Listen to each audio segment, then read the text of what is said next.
Genesis 9:9. And I will establish, I- and I behold, I establish my covenant with you and with your seed after you. You know, Noah's covenant is that God wouldn't destroy the world by water again. That covenant's still in effect today because the whole world will not be flooded. But the most effective covenant in effect today is similar because it saves us from destruction, and that's Christ, who, when we receive Him, we're saved from destruction. 1 Samuel 4:19 through 21. And his daughter-in-law, Phinehas' wife, was with child about to be delivered, and was heard that the news of the ark was taken, and that her father-in-law and her husband were dead. She bowed herself and travailed, for her pains came to her.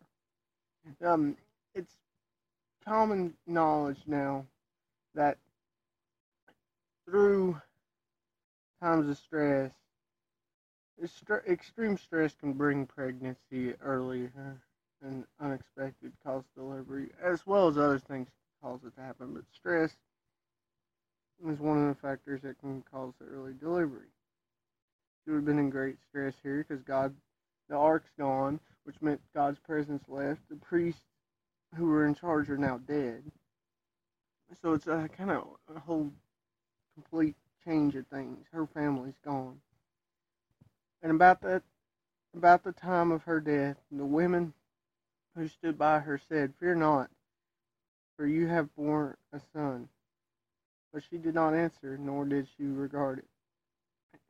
It's through verse 22 anyway. But having a son was an honor. People wanted to have a son.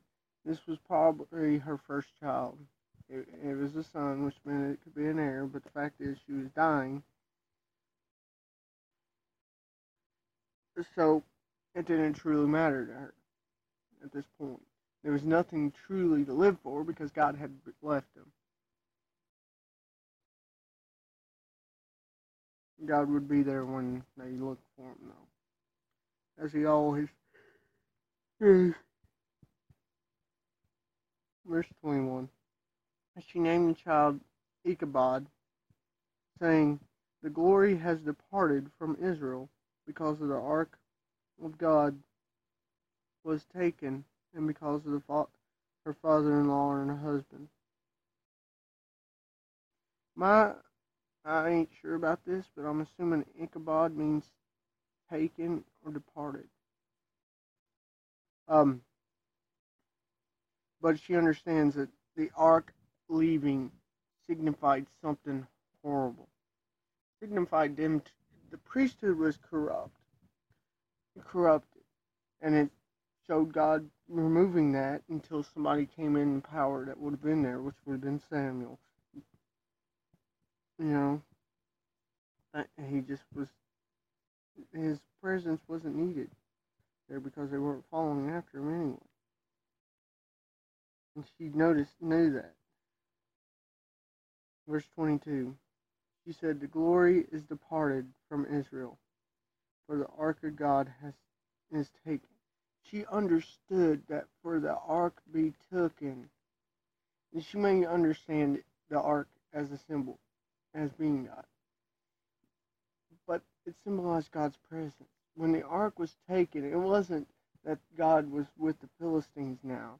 It's just that the God wasn't in the presence of Israel.